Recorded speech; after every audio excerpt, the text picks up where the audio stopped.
May problem dito no na lumabas noong November 2025 under MSTHC. And ito yung problem guys. Masyadong mataas. So it is a frigid winter afternoon and you decided to conduct a thermodynamic experiment. At exactly 2 p.m., you take a precision thermometer currently reading a room temperature of 70 degree Fahrenheit and move it outside to the patio where the ambient air temperature is bone chilling, negative 10 degree Fahrenheit. You carefully record the temperature data as the thermometer adjusts to the cold.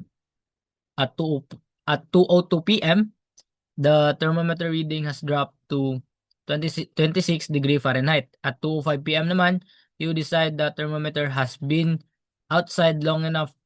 So, you bring it back inside to your living room where the air is maintained at a constant temperature of 70 degree Fahrenheit. Assuming the thermometer follows Newton's law of cooling, what is the exact reading of the thermometer at 2:09 p.m.? So, if ako sa inyo class, if makabasa kayo or maka-encounter kayo ng ganito kahabang question during board exam, skip nyo muna to class. And then, balikan nyo na lang after nyo makasagot ng mga mas madadali at tsaka maiiksi na mga problem. Okay? Para para makatipid kayo ng oras. Okay? So, ang ibig sabihin lang ng problem guys, in short, at 2 p.m., the thermometer reading is 70 degree Fahrenheit. It is taken outside where the air temperature is negative 10 degree Fahrenheit. And at 2:02 p.m., the temperature reading of the thermometer is 26 degree Fahrenheit. At 2:05 p.m., the thermometer is brought inside where the air is at 70 degree Fahrenheit. What is the thermometer reading at 2:09 p.m.? So, ito na lang ang ating gagamitin na statement in answering our problem. So, ano nga ba yung Newton's law of cooling? Kasi nabanggit yun sa problem kanina na assuming the thermometer follows the Newton's law of cooling. So, yung Newton's law of cooling class is related yan siya sa differential equation. So, meron na tayong derived na formula nito gamit yung differential equations na mga concept. So, yung formula is T is equal to T sub S plus T sub O minus T sub S times E raised to KT. So, ito yung Newton's law of cooling na derived formula class. And then, yung T dito is temperature at any time. And then, yung T sub S naman is yung surrounding temperature. And then, yung T sub O is yung initial reading of the temperature of the thermometer. Okay? So, sa ating problem, guys, kunwari, meron tayong bahay dito, di ba? Yan. Di ba? Ang ganda ng bahay. Engineer, tapos ganito yung drawing mo ng bahay. Of course, kasi nagdi-discuss tayo ng problem dito. Okay? So, ang temperature daw ng bahay class is 70 degree Fahrenheit. So, at 2 p.m., exactly 2 p.m., nilabas mo yung Fahrenheit sa labas. And then, yung sa labas, may temperature tayo dito na negative 10 degree Fahrenheit. Okay?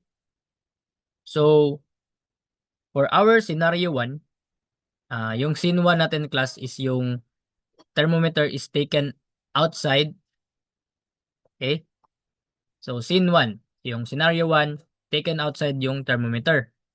Okay, so yung T sub O natin class or yung initial reading ng temperature dito ng thermometer is 70 degree Fahrenheit.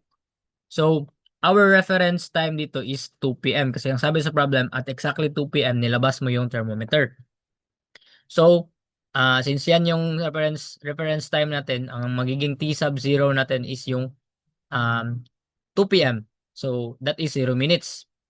So, yung temperature or T sub S naman, temperature at surroundings, is negative 10 degrees Fahrenheit. And then, after 2 minutes, kasi at 2:02 p.m., the temperature reading of the thermometer is 26 degree Fahrenheit. So, ito ang T sub 2 minutes. And nangyari ito noong 2:02 p.m. And that is 2 minutes after 2 p.m. Okay? So, makakabuo tayo ng equation ngayon, which is ito. So, meron tayong T at any time. So, T at 2 minutes. K after 2 p.m. And then yung T sub S naman natin is negative 10 degree Fahrenheit, di ba? And then yung T sub S natin is 70 degree Fahrenheit, or yung T sub O, yung initial reading ng thermometer, minus T sub T sub S, which is negative 10 times e raised to KT. So yung T na gagamitin natin dito is yung 2 minutes. So ang unknown dito class is yung K. So makukuha natin ang K dito using your calculator. Ang K na makukuha natin dito is negative 0.399. And ang sasabihin ko lang sa inyo class, in every problem, magkaiba-iba yung K na makukuha nyo. So in this problem, guys, itong nakuha natin K is, this is true for all in this problem. So whatever is the situation in problem is, negative 0.399 yung gagamitin natin na K. Okay? So under scenario 1 pa rin, so yung at 2:05 p.m. Binalik yung thermometer sa loob ng bahay. So kasali din sa scenario 1 yung at 2:05 p.m. when the thermometer is still outside, di ba? So meron ding time na at 2:05 p.m. nasa labas pa yung thermometer. So 'di ba, after 5 minutes after 2 p.m., so 'di ba, lalamig yung thermometer. So hahanapin natin yung temperature niya after 5 minutes. So ang T natin dito is 5 minutes because 2:05 p.m. is 5 minutes after 2 p.m. And then yung T sub O pa rin natin is galing pa siya ng bahay. So yung initial reading pa rin is 70 degree Fahrenheit. So ang ating T sub S pa rin is negative 10 degree Fahrenheit. So what is the temperature after 5 minutes? Okay, so makukuha natin dito class, since nakuha na natin yung negative 0.399 na K. So input lang natin lahat ng values. Okay, and then ang makukuha nating temperature after 5 minutes is 0.8811. So sa mapapansin nyo dito guys, T sub 0, yung initial temperature, so 70 pa. And then after 2 minutes, naging 26 degree Fahrenheit. And then after 5 minutes, naging 0.8811 degree Fahrenheit. And ito yung time na ipapasok na sa loob yung temperature at 2:05 p.m. So itong T sub 5, ito na yung magiging initial reading natin bago pinasok sa loob yung thermometer. So for our scenario 2, taken inside from outside at 2:05 p.m. So at 2:05 p.m. guys, ito na yung magiging reference time natin bago pinasok yung thermometer sa loob ng bahay.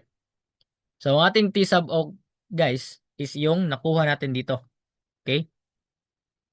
Since ito yung temperature niya bago siya pinasok sa loob ng bahay. Okay? So yan na yung T sub O natin. And then yung T sub S natin, so 'di ba? Na-maintain lang yung 70 degree Fahrenheit sa loob ng bahay. So yan pa rin yung T sub S natin, which is yung temperature ng surroundings ng bahay. Okay? So at 2:09 p.m., ang tanong sa atin, ano daw yung thermometer reading?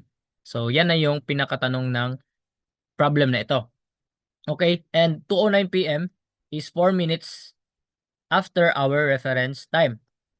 So what is temperature at 4 minutes after 2:05 p.m.? So yan na yung pinakatanong sa atin, no? So input lang natin lahat ng nakuha nating values, T sub O, T sub S, and then yung T na 4 minutes. And then by using your calculator, makukuha nyo ang sagot dito. The thermometer reading at 2:09 p.m. is 56 degree Fahrenheit. Hindi siya masyadong madali class. So may mga ganito talagang mga problem sa board exam, and I hope marami kayong natutunan. Bye-bye!